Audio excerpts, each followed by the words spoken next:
Bonjour tout le monde, je suis Antoine. Gabriel, j'ai envie de parler de voyage aujourd'hui. Quelle est ton expérience de voyage la plus mémorable? Bonjour et bienvenue sur Waspoken Fran, cher auditeur. Oh Antoine, excellente question. Mon voyage le plus mémorable, c'est mon séjour en Italie l'année dernière. Et toi, raconte-moi ton meilleur voyage. Moi, c'est mon voyage au Japon il y a 2 ans. Complètement différent de la France, une culture fascinante, des gens adorables. Je n'oublierai jamais cette expérience. Pourquoi l'Italie t'a marqué, Gabriel? L'Italie m'a conquise par sa beauté. Rome, Florence, Venise. Chaque ville était un musée à ciel ouvert. Et la nourriture, Antoine. Les vraies pizzas italiennes, les pâtes fraîches. Un délice. Chers auditeurs, quel est votre voyage le plus mémorable? J'ai hâte de connaître leur réponse. Au Japon, ce qui m'a le plus frappé, c'est la politesse des gens. Tout le monde s'incline, dit merci, aide les touristes. Et Tokyo la nuit avec ses néons, c'était magique. Le Japon, ça me fait rêver. Moi, en Italie, j'ai adoré me perdre dans les petites rues de Rome. Pas de plan, juste marcher et découvrir. J'ai trouvé des petits restaurants cachés, des fontaines secrètes. Se perdre en voyage, c'est souvent les meilleures découvertes. Au Japon, j'ai essayé les sushis dans un petit restaurant de Tokyo. Le chef ne parlait pas anglais, moi je ne parlais pas japonais, mais on communiquait par gestes. C'était amusant. La communication par geste, c'est universel. Et en Italie, j'ai appris quelques mots d'italien, grazie, prego, scusi. Les Italiens étaient si contents quand j'essayais de parler leur langue. Nos auditeurs apprennent-ils quelques mots avant de voyager? C'est important d'essayer.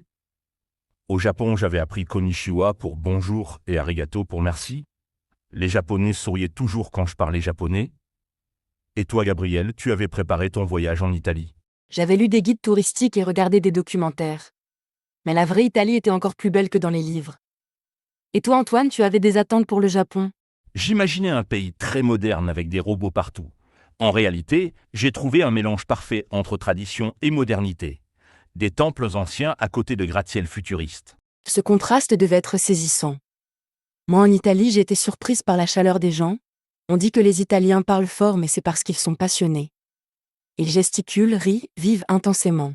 Chaque culture a ses particularités. Et maintenant, Gabriel, parlons de nos moments les plus drôles en voyage. Tu as vécu des situations amusantes en Italie? Oh oui! À Florence, j'ai voulu commander une pizza margherita. Mais j'ai dit pizza margarita comme le cocktail.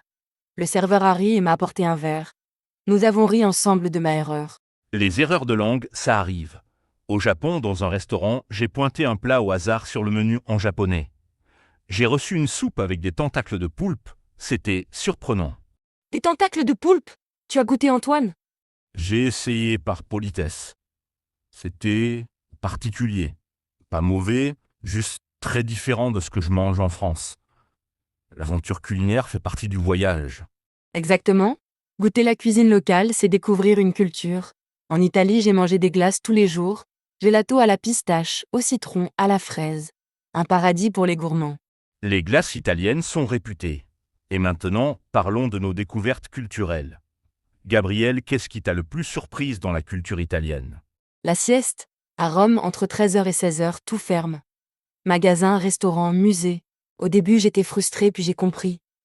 C'est intelligent de se reposer quand il fait trop chaud. La sieste italienne, c'est logique. Au Japon, j'ai découvert les sources chaudes naturelles, les onsen. Se baigner nu avec des inconnus, c'était gênant au début. Puis j'ai adoré cette détente totale. Les onsen, ça doit être relaxant. Et vous, chers auditeurs, avez-vous découvert des traditions surprenantes en voyage? Racontez-nous. Nous adorons vos anecdotes. Et maintenant, Gabriel, parlons des monuments qui nous ont marqués. Quel monument italien t'a le plus impressionné? Le Colisée de Rome. Imaginez les gladiateurs, les combats, les spectacles. Cette histoire vivante me donnait des frissons. Et la basilique Saint-Pierre au Vatican, si majestueuse. Rome, c'est un livre d'histoire ouvert. Au Japon, le temple Kinkakuj et Kyoto m'a coupé le souffle. Entièrement doré, reflété dans un lac. Une beauté pure et sereine. Les temples japonais doivent être apaisants. Et maintenant parlons des moyens de transport. Comment as-tu voyagé au Japon, Antoine? En train. Le JR Pass permet de prendre tous les trains, même les Shinkansen. Ces trains à grande vitesse filent à 300 km par heure. Ponctualité parfaite, confort incroyable. Les trains japonais sont légendaires. Moi, en Italie, j'ai pris beaucoup de trains aussi. Moins rapides qu'au Japon, mais les paysages de Toscane depuis la fenêtre. Les vignobles à perte de vue. Les voyages en train permettent d'admirer les paysages. Et vous, chers auditeurs, quel moyen de transport préférez-vous en voyage? Train, avion, voiture? Bonne question. Et maintenant Antoine, parlons de nos achats souvenirs. Qu'as-tu rapporté du Japon? Des baguettes en bois laqué, du thé vert matcha et un kimono pour ma sœur. Et des milliers de photos, bien sûr. Les souvenirs, c'est important pour garder les mémoires. Un kimono que c'est original? Moi d'Italie, j'ai rapporté de l'huile d'olive, du parmesan et des masques de Venise. Et un livre de cuisine italienne pour refaire les plats à la maison. Refaire les plats à la maison, c'est prolonger le voyage. Et maintenant, Gabriel, parlons des rencontres. Tu as rencontré des gens intéressants en Italie? Oh oui, à Florence, une vieille dame m'a aidé à trouver mon hôtel. Elle ne parlait qu'italien, moi que français, mais avec les gestes et les sourires, on s'est comprises. Elle m'a même offert des bonbons. Les rencontres humaines, c'est le plus beau des voyages. Au Japon, un jeune étudiant m'a fait visiter Tokyo gratuitement. Il voulait pratiquer son français. Nous sommes devenus amis sur les réseaux sociaux. C'est merveilleux de garder contact. Les amitiés de voyage sont spéciales. Et maintenant, parlons des défis. Antoine, as-tu des difficultés au Japon? La langue était un vrai défi. Même les panneaux dans le métro étaient en japonais. Heureusement, beaucoup d'indications avaient des traductions en anglais. Et les Japonais m'aidaient toujours. La barrière de la langue, c'est le défi principal. En Italie, c'était plus facile, l'italien ressemble au français. Mais j'ai eu du mal avec les horaires. Tout ferme tôt le dimanche. Chaque pays a ses habitudes. Et maintenant, Gabriel, parlons de nos photos. Tu as pris beaucoup de photos en Italie? Des centaines. Chaque coin de rue était photogénique. Rome au coucher du soleil, Venise avec ses gondoles, Florence et ses ponts. Mon téléphone était plein. Et toi au Japon? Pareil!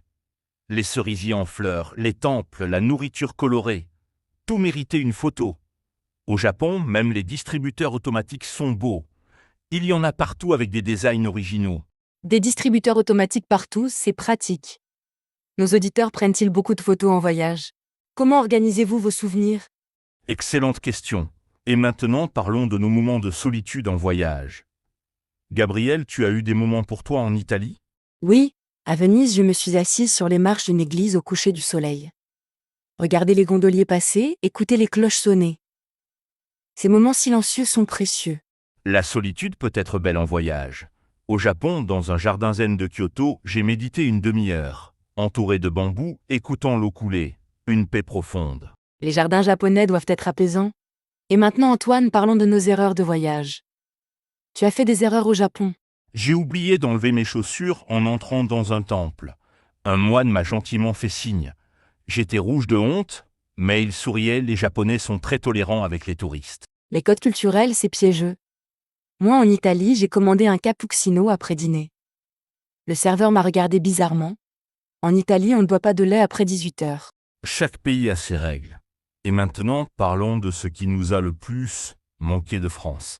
Toi, Gabriel, qu'est-ce qui t'a manqué en Italie? Le pain français. Les Italiens ont d'excellents pains, mais notre baguette croustillante me manquait.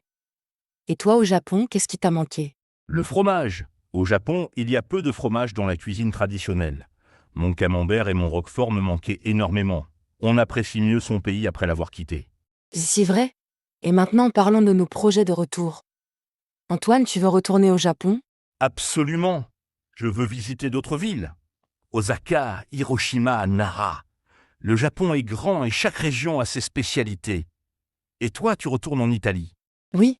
Je n'ai pas eu le temps de voir le sud. Naples, la côte amalfitaine, la Sicile. L'Italie a tant à offrir. Un voyage ne suffit pas.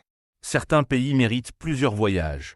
Chers auditeurs, retournez-vous dans les pays que vous avez aimés ou préférez-vous découvrir de nouveaux endroits? Nous aimerions connaître vos habitudes de voyage. Et maintenant, Antoine, parlons de nos conseils pour bien voyager. Quel est ton meilleur conseil? Restez ouverts et curieux. Ne jugez pas, observez. Chaque culture a sa logique et sa beauté. Et apprenez quelques mots de la langue locale, ça ouvre toutes les portes. Excellent conseil. Moi je dis goûtez tout. La nourriture raconte l'histoire d'un peuple. Et ne surplanifiez pas. Gardez du temps pour l'imprévu, les meilleures découvertes sont souvent spontanées. La spontanéité en voyage, c'est magique. Et maintenant, parlons des voyages qui nous ont changés. Gabriel, ton voyage en Italie t'a-t-il changé? Oui, J'ai appris à prendre mon temps. En France, je cours toujours. En Italie, j'ai découvert la Dolce Vita. Savourer chaque moment, chaque repas, chaque conversation. Le Japon m'a appris le respect et l'attention aux détails. Là-bas, tout est fait avec soin et précision. Depuis, j'essaie d'apporter plus d'attention à ce que je fais.